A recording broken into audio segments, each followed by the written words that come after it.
Okay, good morning. So I'm doing my practice in my bedroom because it's the only place this morning. Um, because I'm going to go to a festival and help my daughter again. So yeah, it will be a short practice, and it's really good to have this challenge because it makes me commit to it, even if it's just half an hour, and it makes me fit it in no matter what. So no matter about the dog that has just run up the stairs, the two dogs that came to lick my face when I had set up the space in the garden, and yeah, so I'll use what I have in my bedroom, and I'm sure lots of you are familiar with this type of challenges. So again, this laptop that I have at home is not wonderful for the camera. When I bought it, I didn't think Zoom classes. And my phone connected to it for a webcam does no longer work. As I said, I'm waiting for help from people that know, because after a year of teaching on Zoom, when we first went into COVID, I immediately went on Zoom, literally the day after, to support my students and the anxiety that people had. But my difficulty with technology meant that I had to adapt and adapt and adapt and adapt. And I did for about a year. And after a year, I really felt that there was enough on Zoom for me not to be needed there anymore. And I really asked myself the question, where are my skills most needed in this moment in time? And what do I want? And so I registered a teacher training course, and I got it accredited for the UK. And I wanted to teach in person because I felt that by the time we'd come out of this, there would be more need of yoga teachers in the community and more need to be in touch. So I trained 5 teachers. 2 of these teachers were already teachers that wanted further development, and 2 were really long-term students, one of whom had been with me for 16 years every week. And one had been practicing some of the time with me and some prior. So our practice again was like 20 plus years. So they're about to complete their diploma, which I'm really pleased about. We'll finish on the 16th of July. So that's been a great learning curve for me and a great journey, the 300 hours training. And yeah, so now it's like we restart. We created a collective studio together in Edinburgh. It's a good COVID story out of lots of rubbish.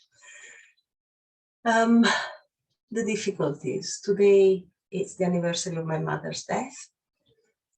She died a year ago, and I wasn't able to go because of the travel restriction. I wasn't able to go to either say goodbye, nor to the blessing. And that's where it's at.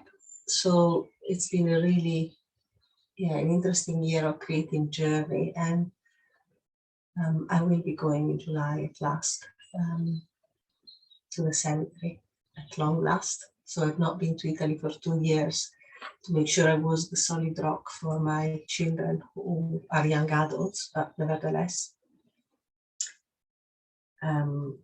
So as I said before, practice is not just the poses, practice is the mental strength that it gives us, and the stability and the resilience to face the challenges we all have in life in one way or another. So let's begin this brief practice, which I'm very grateful for because I find it really is grounding me. So I always practice breathing every day, but it's really nice to get back into asanas, even if for just half an hour.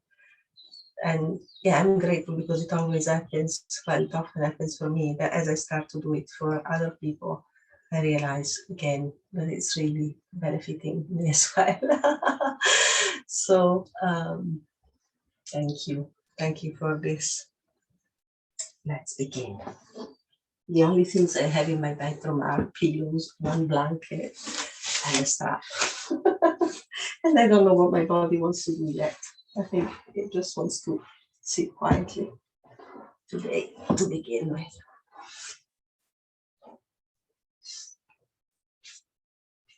So this pose is called Siddhasan. Siddhasan is the name of a sage. The mythology says, it's one of my favorite poses, that if you practice Siddhasan every day, you'll never be sick. So it's a great pose.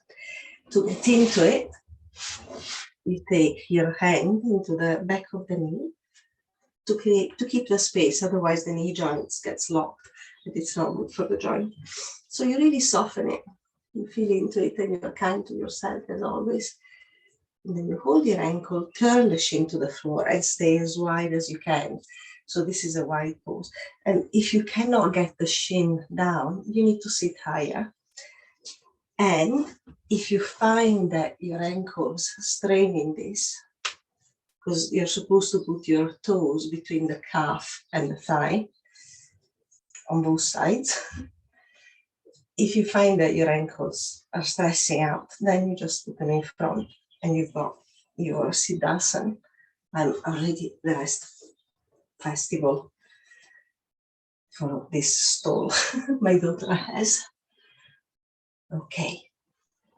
You can stay with your hands palms down, or you can stay with your hands facing up. And if you think here, like a puppet string or a golden thread going through the middle of your body, pull yourself up gently. It's wonderful to get all this space. And sometimes I stay with my palms up, sometimes face down.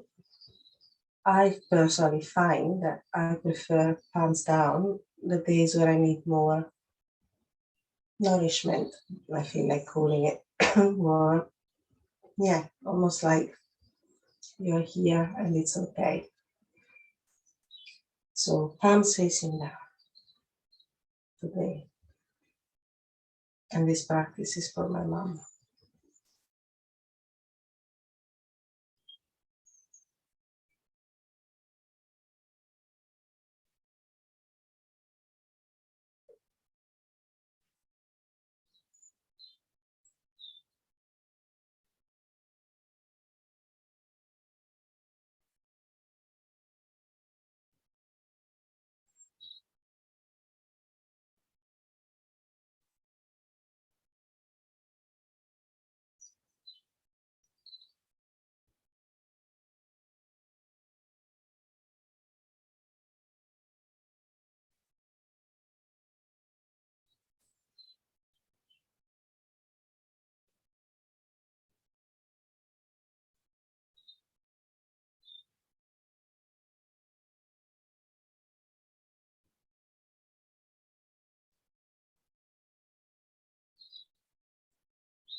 So as I sat in the silence,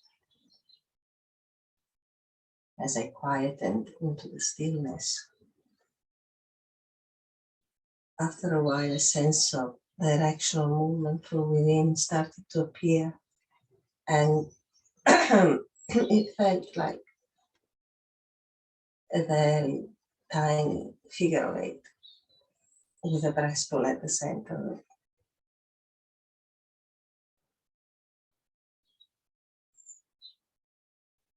And so I'm allowing it and I'm following into it.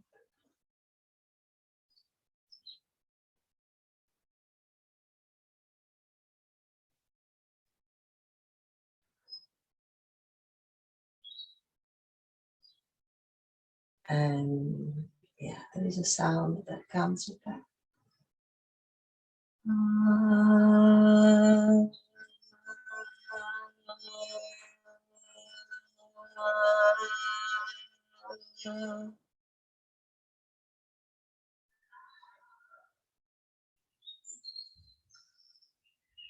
And so this is a very personal practice, as you can see. It's not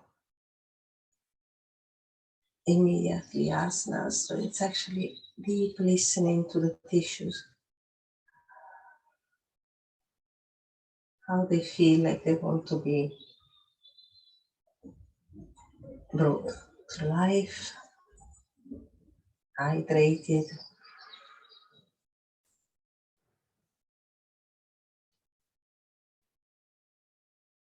brought to integration with one another. And it's often the case, I can only speak from personal experience and I can only generalize, even if generalizations are not great. For women,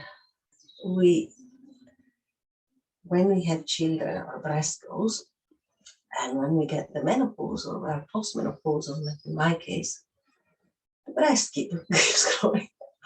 And we get this, kind of really tight middle of the back, which also people that do a lot of computer work get anyway. And so this really helps. Kind of just loosen it up a little bit.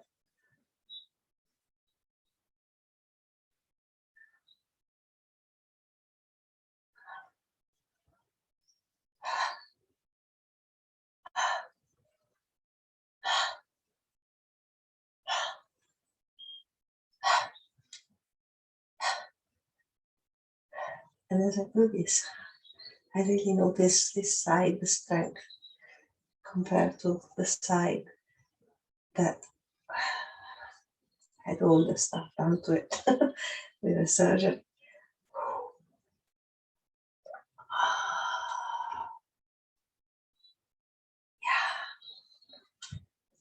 And now my upper back feels alive. It's still not joined to the rest.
Oh God, this is so good.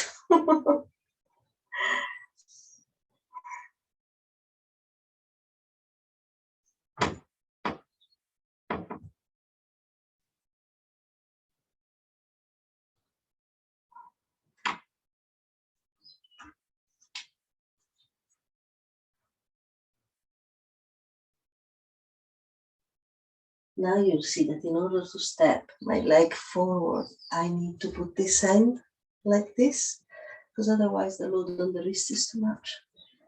And sometimes even that is not enough, and I need to make a fist or I need to get breaks.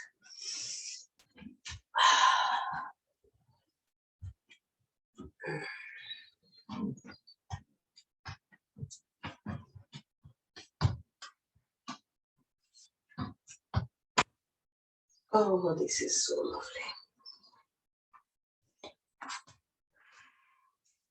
As you get slightly bigger and your shape changes with menopause,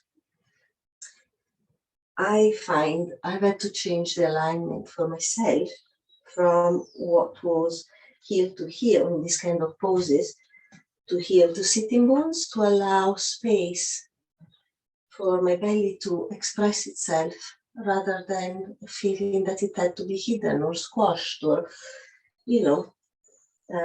be given the messages that were not loving. And so I keep the alignment from my heel to my knee to my sitting bone now. It's lovely for the balance, but mainly so lovely for my tummy.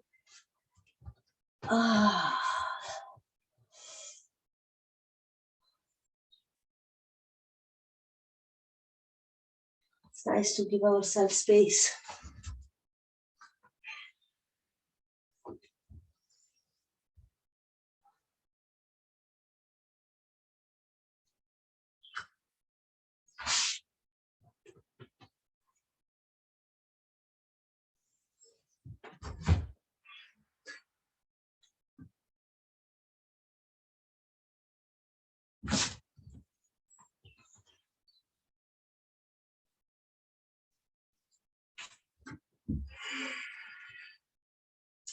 The limited space in my bedroom is actually very helpful for you to see if you're beginning.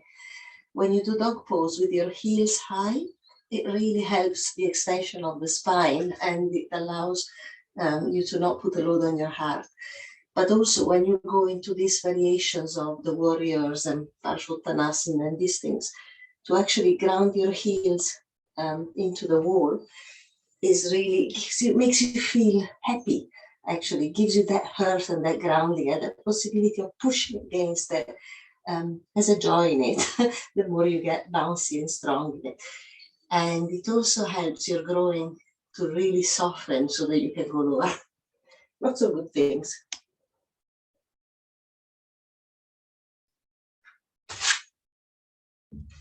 Oh, this is so good.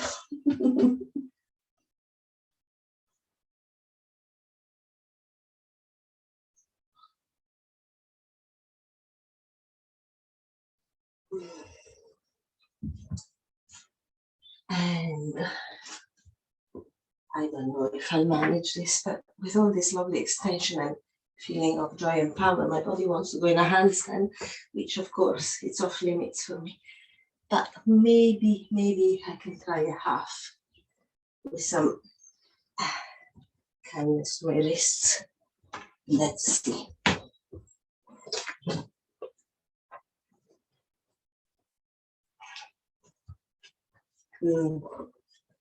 Let's see.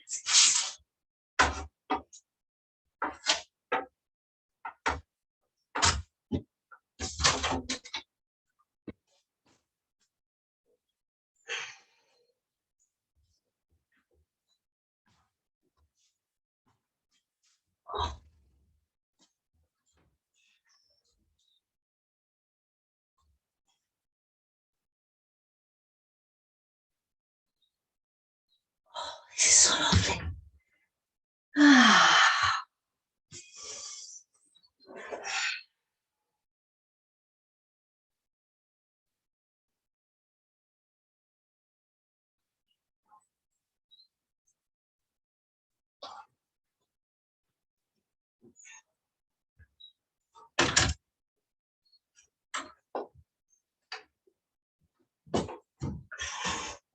Interesting.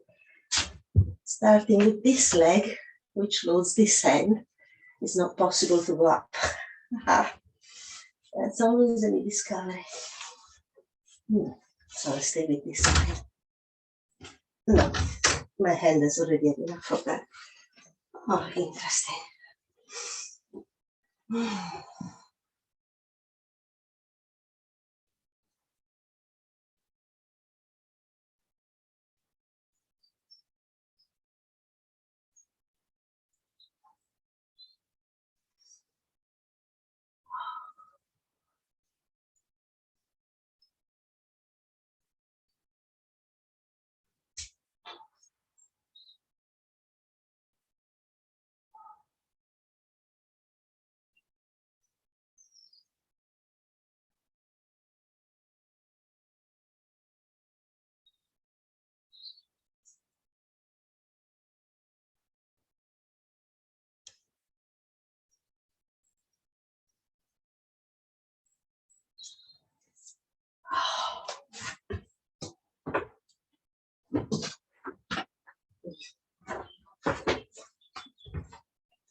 Now, let's see. If you can see me. Yeah. What a dreadful camera. Okay. Garudasana. Hop. And hop.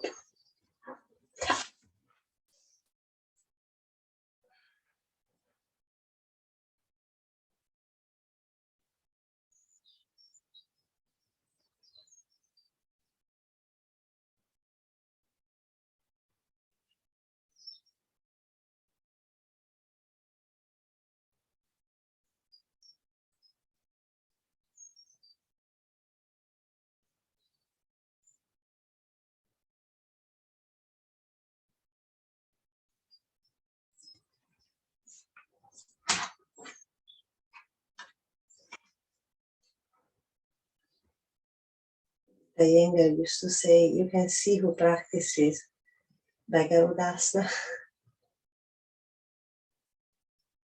if they can join the legs and the arms at the same time without quivering.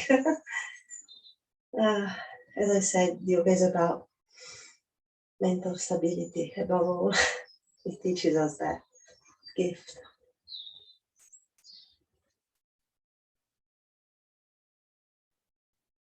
Even when we cannot do the asanas, if you have trained, you know your body, you know your system, you feel it, and you'll be able to resource yourself in other ways, through your breath, through walk in the woods, through creativity, because you know your state of mind. So anyway, three pose. Always a lovely one. Let's change the camera again.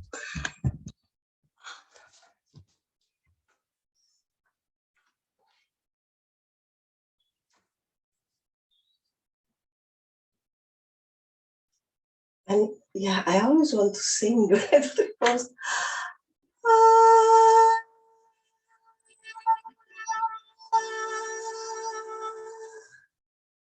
Shame that there is this door.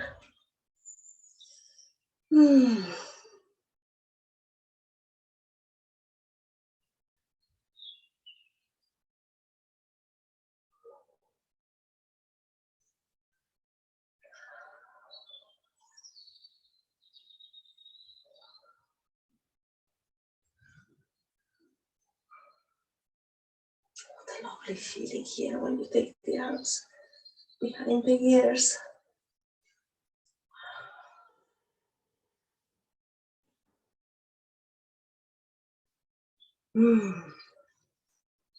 So good.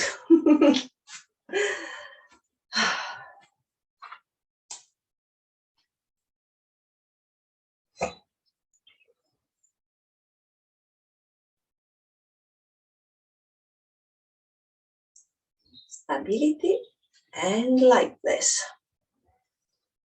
the two qualities, as the sutras say. So here is the question: how do you find lightness in your practice? Stability can get quite loaded.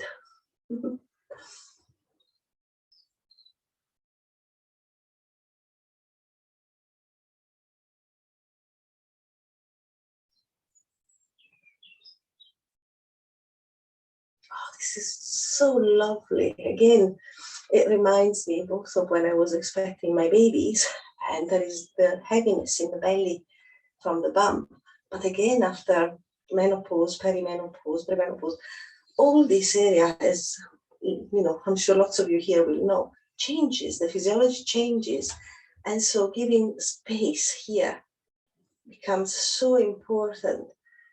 Give it space, give it expression. It's just wonderful.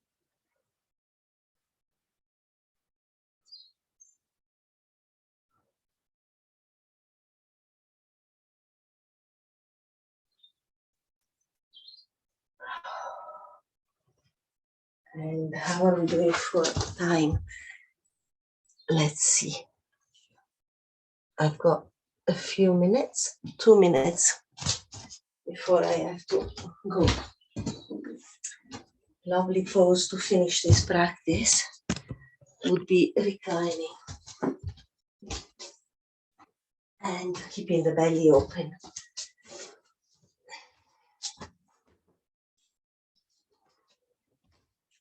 So let me turn the alarm off so we don't get disturbed, because I want to enjoy it.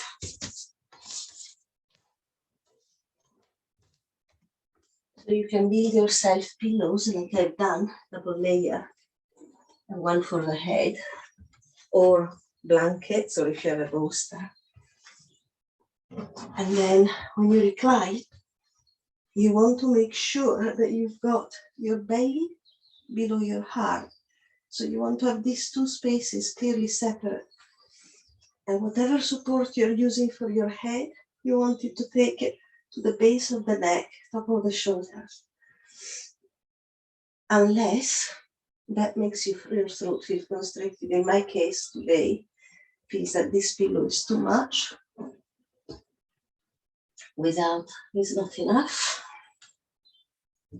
Years of practice will make you like a princess on the pea. Literally, and it's not a bad thing. Yeah, this is perfect. And that's the distance.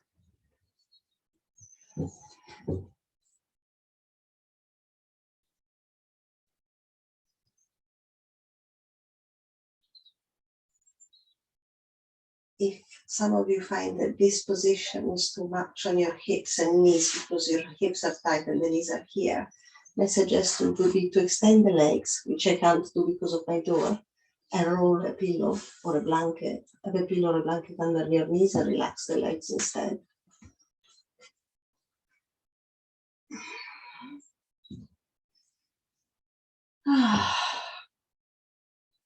Again, I just want to sing.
Time to go. If I was to continue, I would move into back bends now. My body actually wants to do this.